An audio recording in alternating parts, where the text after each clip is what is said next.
Esta videoaula é um produto do projeto Cadeias Produtivas Sustentáveis no extremo sul da Bahia, uma parceria entre o programa Arboretum, Preta Terra e WRI Brasil, com o apoio do Instituto Humanize.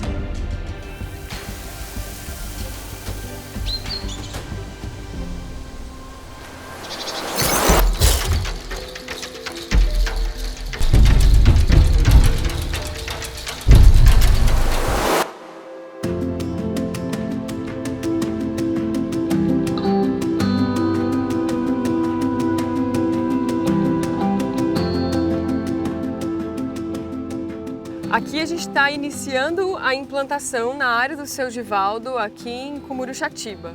E, Seu Givaldo, conta um pouquinho pra gente o que tinha nessa área. Antes era pasto, era gado de corte aqui, basicamente pasto. Alguns coqueiros antigos que antigamente era uma plantação de coco aqui, mas já de cerca de 30 anos. Então era um coqueiral de baixa produtividade, já estava muito antigo. Isso. Então é uma área de reforma mesmo, né? Para a gente reiniciar. Uhum. E a gente está fazendo uma transformação regenerativa, transformando em agrofloresta de cacau toda essa zona aqui, né? Isso. E isso aqui que a gente tirou, né, Givaldo, é justamente, isso daqui era um dendê, né? Esse era um dendezeiro. E os outros são cocos, né? São cocos. Que a gente abriu na motosserra para poder reciclar mais rápido, né? Para poder e aí virar adubo. Toda a biomassa que vem dessa derruba, a gente vai usar para cobertura do solo, para ciclagem de nutrientes também. Um ponto importante para a gente falar é que as linhas vão ser plantadas no sentido leste-oeste, ou seja, o sol ele vai correr ao longo das linhas e das entrelinhas ao longo de todo o dia. Então tudo que a gente quiser plantar na entrelinha vai ter pleno sol, vai ter bastante luz, principalmente nos primeiros anos, enquanto as árvores ainda não se reformam, né? Enquanto as copas ainda não estão grandes, a gente consegue aproveitar toda essa área, todo esse vão para produzir.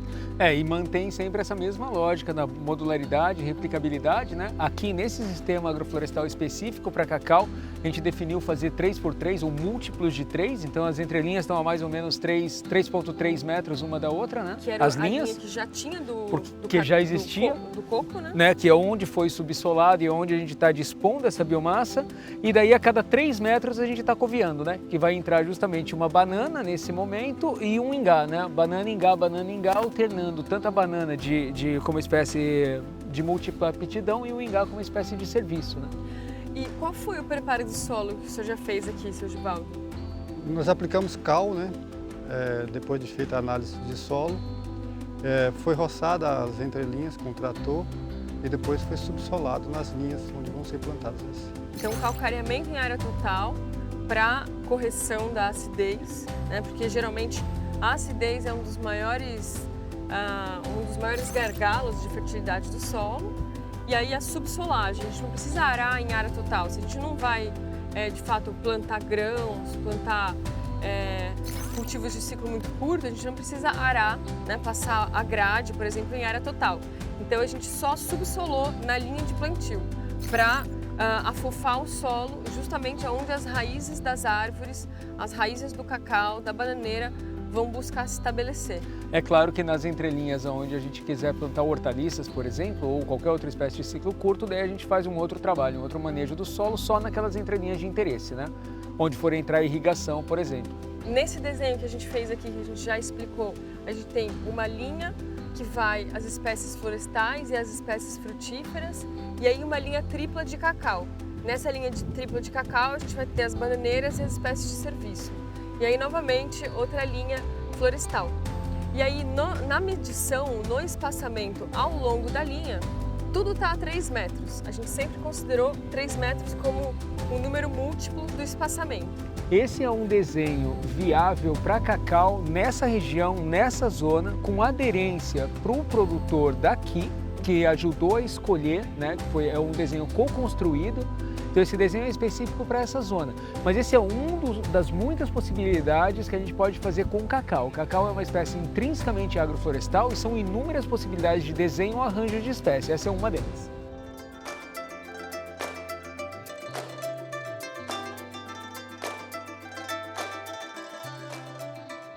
Aqui nós estamos fazendo a marcação dos berços, né? Das covas onde vai ser plantado, começar a agrofloresta. E aqui a gente fez marcações, estamos fazendo as marcações de 3 metros na fita métrica para facilitar a demarcação no campo, daí a gente vai avançando e marcando cada lugar onde vai ter um buraco. Daí a pessoa vem atrás ou marcando com a estaca ou diretamente coviando já para abrir os buracos.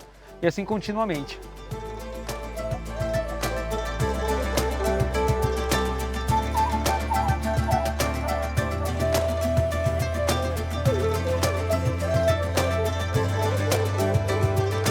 Pessoal, depois que a gente fez a medição e que a gente abriu as covas, agora é o momento de fazer a adubação de base, né? E aqui a gente vai usar o pó de rocha. Então a gente definiu pela quantidade que nós tínhamos aqui, pelo número de sacos que a gente tinha, dividido pelo total, esse é o insumo que foi encontrado na região. E daí com o número total de covas nessa área, a gente definiu que um copinho desse, que é aproximadamente 200 ml, 180 ml, vai ser suficiente para a gente fazer por cada buraco. Esse é um conceito de remineralização do solo. Então, para cada um dos berços, para cada uma das mudas de florestais, de espécies perenes, a gente faz essa adubação de base. A adubação de base é aquela que a gente coloca dentro do berço, dentro da cova e que a gente mistura no solo, nas raízes, para ficar bem próximo das raízes. Então, geralmente, aqueles nutrientes que são imóveis, que não se mobilizam no solo, que precisam estar próximos das raízes, são esses nutrientes que a gente vai colocar dentro da cova. Nesse caso, o fósforo, Então o pó de rocha ou o fosfato natural, o fosfato reativo, é esse material que tem que ser aplicado nas raízes das plantas. Para a operacionalização, trazendo de novo a forma modular e replicável de fazer esse processo, a gente define a quantidade total, divide em peso ou em litros, para ser mais simples, para escolher o recipiente correto, e daí operacionaliza isso com um carrinho de mão, com o recipiente já no tamanho correto, na divisão total. Então, quando a gente terminar essa área, a gente vai ter gastado exatamente a quantidade de insumo disponível. E funciona da mesma forma para a biomassa, para os outros insumos, seja de cova, seja de adubação de superfície, seja de cobertura com biomassa.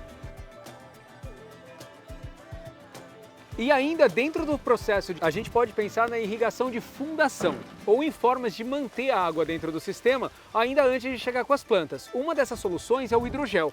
O hidrogel é uma técnica muito usada, especialmente na restauração florestal. Então a gente tem aqui 1 kg de hidrogel, é suficiente para a gente fazer 600 litros. A gente mistura ele com a água e aplica então essa mistura do hidrogel com a água na cova, no berço que vai a muda. E aí esse hidrogel ele ajuda a reter a água, Então, dependendo se a gente está numa região muito seca, a gente usa mais, ou numa região muito úmida, usa um pouquinho menos. Aqui a gente convencionou, esse hidrogel, ele é capaz de fazer 600 litros, Mas o que nós temos aqui é um balde, para poder operacionalizar, a gente tem um balde de 50 litros. Ele é mais fácil de transportar no campo e é o que estava disponível. Então, nesse exemplo específico para essa agrofloresta, a gente vai preparar em 50 litros d'água. Se a gente precisa, se 1 quilo prepara 600 litros, a gente vai precisar de 83 gramas para preparar 50 litros. A gente vai colocar um pouquinho mais, colocar 100 gramas. Que foi o que a gente convencionou que vai nesse copinho. A gente pesou, mediu, esse copinho cabe 100 gramas. De hidrogel. Então, esse pacote dividido em 10 vai dar 10 vezes os 50 litros. Então a gente vai preparar 500 litros de hidrogel no total. Outra coisa importante é quanto que aplica para cada muda no campo, Então, no caso dessa agrofloresta, a gente convencionou também aplicar aproximadamente 1 litro, 1,2 litros por cova, por muda, mas isso também varia, Normalmente a recomendação é para eucalipto apenas meio litro. Se for citros, a gente pode aplicar de 2 a 4 litros. Para o café, pode chegar de meio litro até uns 2 litros de hidrogel por cova. E para árvores nativas frutíferas, cerca de meio litro a 1 litro até. Para árvores nativas que venham em saquinho ou em lâminas, daí é melhor usar cerca de 4 litros. E para hortaliças, a gente pode usar de 50 a 150 ml. Essa proporção, esse volume de hidrogel que a gente aplica na muda, depende do volume de raízes que a muda tem. Então, uma muda de tubete que tem menos raiz, a gente não precisa colocar tanto hidrogel. Uma muda de saquinho que já tem mais volume de raiz, a gente aplica mais hidrogel. O hidrogel, ele é essa solução para áreas mais áridas. Então, quando a gente não tem a possibilidade de ter irrigação e tenha um potencial impacto da mudança climática, ou uma zona que a gente não sabe se a chuva vai ser suficiente para estabelecer o plantio, para estabelecer a nossa agrofloresta, a gente pode fazer uso dessa ferramenta, dessa tecnologia que é o hidrogel, que ele é uma substância que vai hidratar com água e vai segurar a água lá dentro da cova. É claro que também em períodos de muita seca, de seca muito intensa, o hidrogel não é tão bem-vindo assim. Porque então ele acaba retendo toda a água para ele e aí a água não fica disponível para a muda. Mas no caso dessa agrofloresta que a gente está aqui, a gente tem chuvas regulares, mas elas só não estão num volume tão interessante, por isso que a gente está aplicando hidrogel.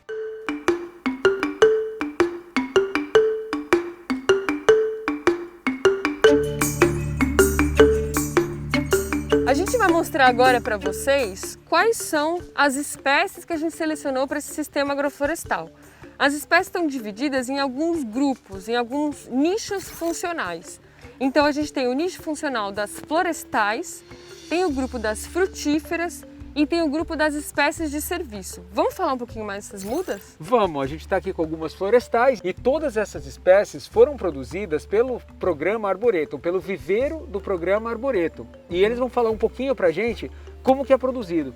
Essas espécies florestais que entrarão no sistema aqui na fazenda, elas são produzidas no viveiro do programa Arboretum e são nativas da Mata Atlântica, principalmente da Ileia baiana. Então nós temos a sapucaia, que ela é utilizada para madeira e principalmente para castanha. O louro, ela é utilizado para produção de sementes e madeireira. A caixeta é uma espécie florestal utilizada para finalidade madeira. O genipapo é madeira, semente e frutos. O nicho das frutíferas, nós temos a mangaba e o caju. São espécies de copa larga. Após esses dois nichos, nós temos as espécies de serviço. As espécies de serviço são a banana e a ingá. A ingá edulis, que é popularmente a ingá de metro. A banana como um aporte para a biomassa e também para poder criar esse microclima no ambiente e acúmulo de água através da cobertura morta. E a ingá, além de, a gente vai trabalhar também a FBN, que é a fixação biológica de nitrogênio e também dar essas condições de microclima também no sistema agroflorestal. Isso é uma coisa muito importante de dizer, que essas espécies são nativas da região. As sementes são coletadas por grupos de coletores que são capacitados pelo programa Arboretum e esses grupos de coletores fornecem as sementes para o viveiro faz as mudas e distribui essas mudas para projetos de restauração, projetos de plantio de sistemas agroflorestais.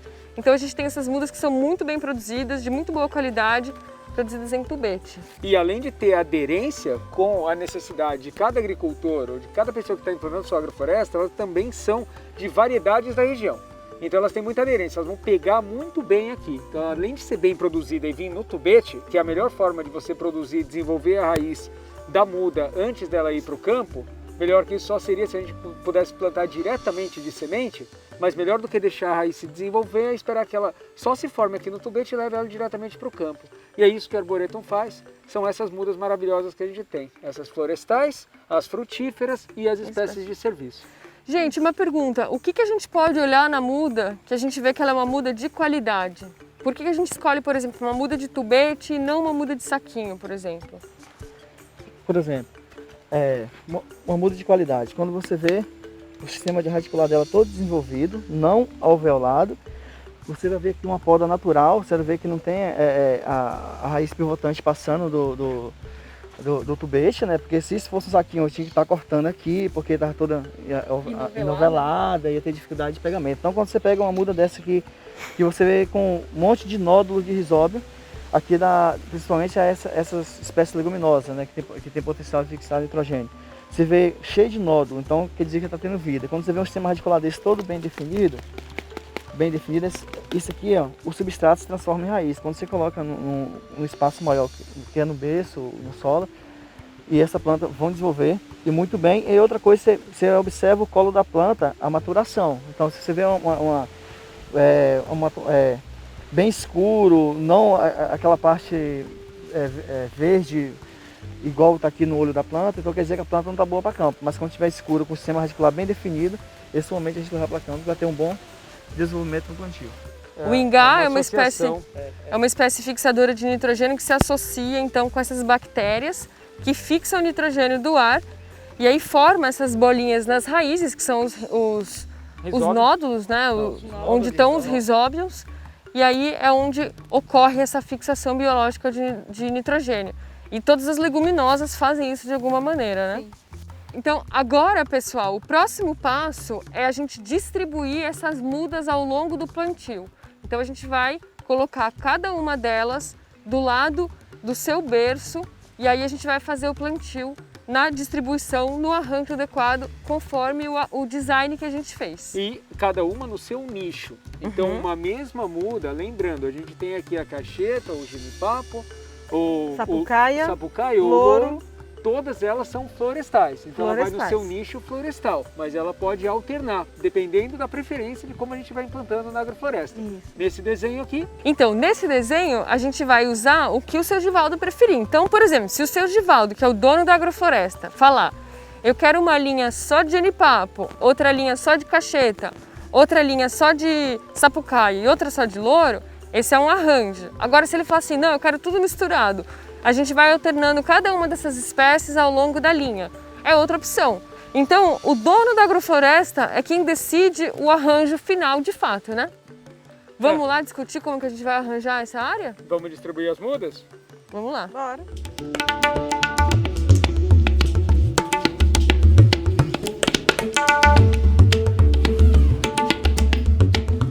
E agora que a gente distribuiu todas as mudas dentro da lógica desse design, a gente vai plantar a primeira sapucaia aqui para mostrar como planta uma muda florestal, né? Então essa muda florestal é a primeira muda de sapucaia. A gente tira ela do tubete. Aqui no berço a gente já distribuiu o pó de rocha, né, o fosfato e o hidrogel. Primeiro, é muito importante, antes de colocar a muda, a gente tem que misturar bem com a terra o insumo, o adubo, o hidrogel lá em profundidade, né?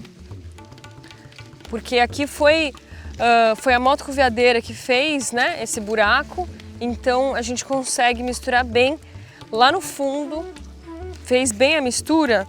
O problema também é que a gente precisa dessa terrinha, né?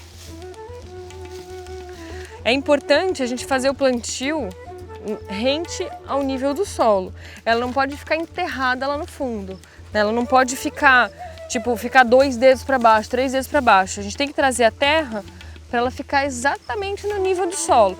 Não podemos nem enterrar o colo dela, nem deixar esse pedacinho exposto.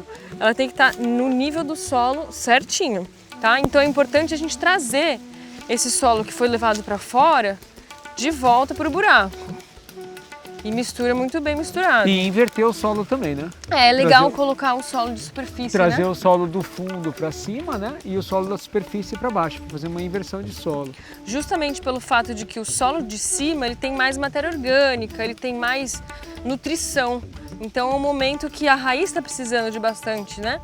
Bastante nutriente. É muito importante também a homogeneização do hidrogel, né? Fazer com que o hidrogel, além de ele estar ali na água, hidratado pela água, ele esteja homogeneizado no solo como um todo, né? Que ele vire esse único solo com bastante hidrogel. Especialmente em profundidade, porque daí a raiz vai tender a crescer buscando ele, buscando lá para o fundo, né?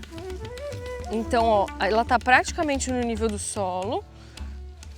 Aí a gente também gosta de enfiar os dedos assim lateralmente para tirar o que houver de bolha de ar ou coisa parecida, né, para fixar bem. E aí a gente precisa trazer todo esse solo que foi jogado para longe, trazer de volta aqui para fixar bem a muda.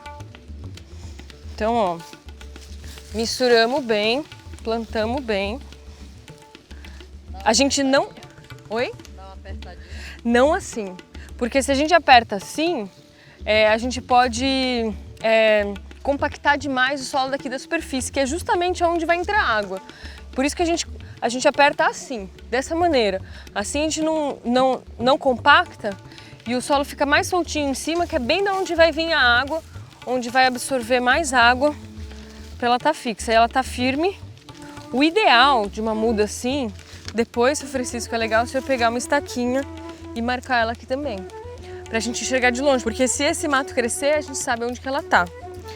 Feito isso, o ideal é a gente trazer o que tiver de biomassa aqui em volta, folhagem, essas folhas dos coqueiros, para cobrir o solo, principalmente no pezinho dela, que é onde ela vai mais sofrer com o calor.